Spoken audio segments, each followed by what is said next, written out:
যীশু খ্রিস্টের যখন আনুমানিক 30 বছর পূর্ণ হলো, তখন একদিন যিশু তার মার কাছে গেলেন। তার মাকে তিনি বললেন যে, মা, আমার সময় উপস্থিত, আমাকে এবার বাড়ি থেকে বেরোতে হবে। ঈশ্বর যে কাজের জন্য আমাকে পাঠিয়েছেন সেই কাজের উদ্দেশ্যে আমাকে যেতে হবে। তখন মা মারিয়া তিনি মনে মনে দুঃখ পেলেন। তিনি ভাবলেন, সেই ছোট্ট শিশু অবস্থা থেকে তাকে মানুষ করছেন। এটি প্রত্যেকটি মায়ের হৃদয়ের কাহিনী।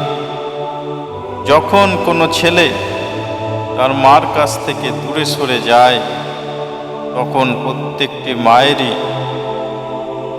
মনের মধ্যে কষ্ট হয় যে তার সন্তান তার থেকে অনেক দূরে চলে যাচ্ছে। ঠিক একইভাবে মা মারিয়া যখন যিশু তার কাছে আসলেন, মা মারিয়ার মনের মধ্যেও তিনি দুঃখ অনুভব করেছিলেন।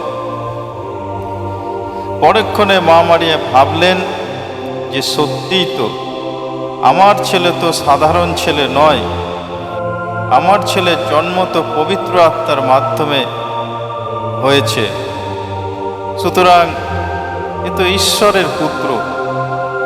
তখন যিশু তার মার কাছ থেকে বিদায় নিলেন।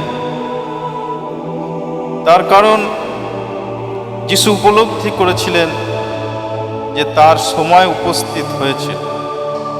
আমরা উপদেশক 3 অধ্যায় 8 পদে দেখতে পাই, সেখানে লেখা আছে যে পৃথিবীতে সব কিছুর জন্য একটি সময় আছে। জন্মাবার সময়, মরে যাওয়ার সময়, বীজ বপন করার সময় এবং ফসল কাটার সময়। ঠিক সেইভাবে যখন যিশু উপলব্ধি করলেন যে তার সময় উপস্থিত, তখন তিনি বাড়ি থেকে বেরিয়ে পড়লেন। আমাদের জীবনও সেই রকম। কখন কোন সময় জীবনের মোড় নেবে আমাদের প্রেজেন্ট সিচুয়েশন থেকে আমরা কেউই বলতে পারি না। আজকে হয়তো আপনি খুবই দুঃখ দুর্দশার মধ্যে রয়েছেন।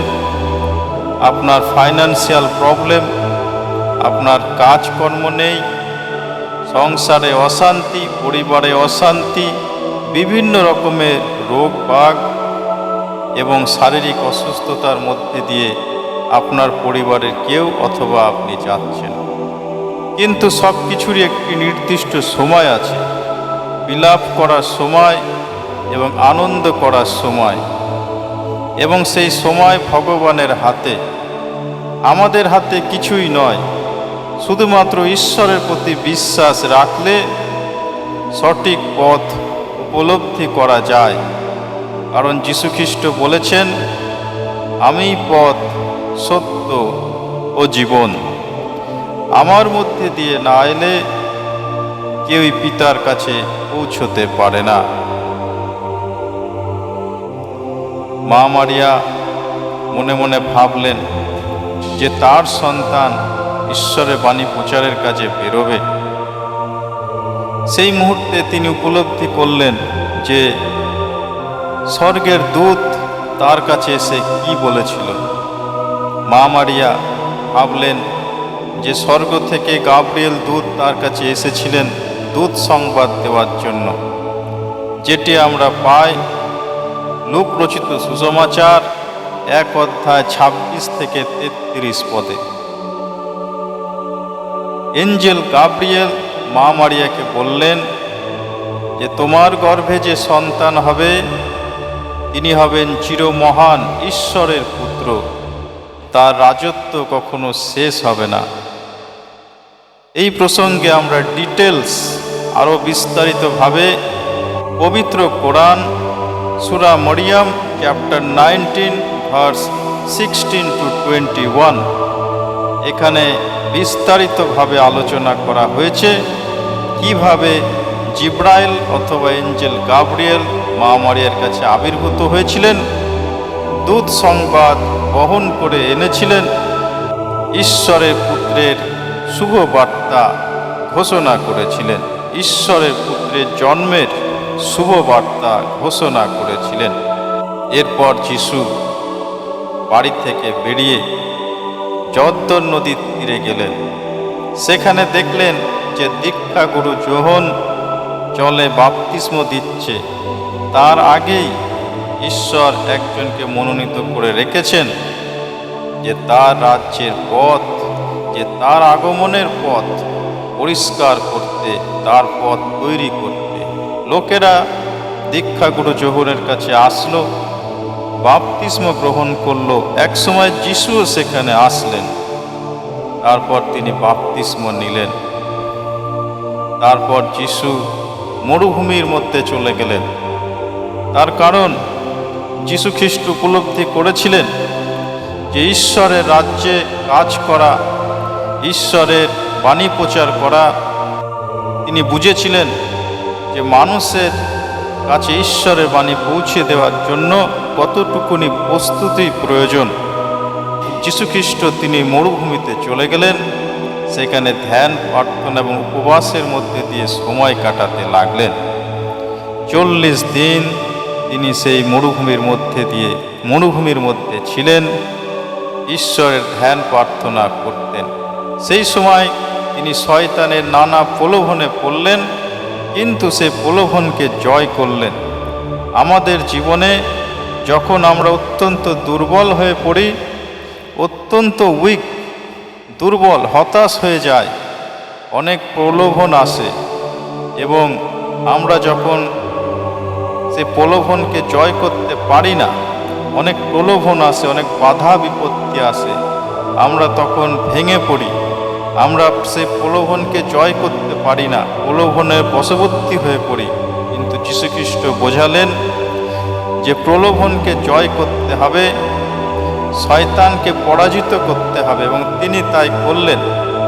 তারপর 40 দিন পর যীশু খ্রিস্ট উপবাস ও প্রার্থনার মধ্যে দিয়ে নিজেকে তৈরি করলেন এবং ঈশ্বরের বাণী প্রচারের কাজে, মানব জাতির মুক্তির সাধনে তিনি বেরিয়ে পড়লেন।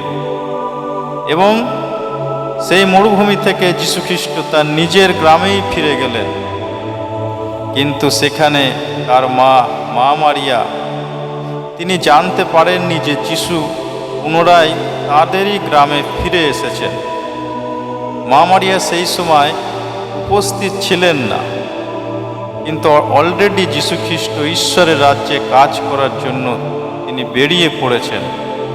তাই সমাজগৃহে গিয়ে তিনি পাঠ করলেন। সেখানে তিনি বললেন যে বন্দীকে মুক্তি এবং অন্ধকে দৃষ্টিদান করার জন্য তিনি আমাকে পাঠিয়েছেন, এবং যা পাঠ করা হলো সেই শাস্ত্রীয় বচন আজ পূর্ণ হলো। সেই নাজারেতে তার নিজের লোকেরা তাকে বিশ্বাস করল না। তারা ভাবল এটা তো শুধু একমাত্র মসিহই পূর্ণ করতে পারেন। এ কি সেই কাঠমিস্ত্রি, ছুতোর মিস্ত্রির ছেলে নয়? তবে সে কিভাবে নিজেকে ঈশ্বর বলে দাবি করে? তারা যিশুকে পাহাড়ের উপর থেকে নিচে ফেলে দিতে চাইল এবং পাথর ছুঁড়ে মেরে ফেলতে চাইল। কিন্তু তখনও সবে যিশু তার কাজ শুরু করেছেন, সেই জন্য তার সময় উপস্থিত হয়নি মৃত্যুবরণ করার জন্য। যিশু তাদের মধ্যে থেকে স্বচ্ছন্দে হেঁটে চলে গেলেন। প্রিয় দর্শক, ঈশ্বরের প্রতি বিশ্বাস করুন, যিশু খ্রিস্টকে আপনার হৃদয়ে গ্রহণ করুন, তাহলে আপনার জীবন বদলে যাবে। পুরাতন সব কিছু ধুয়ে ফেলে নতুন করে জীবন শুরু করুন।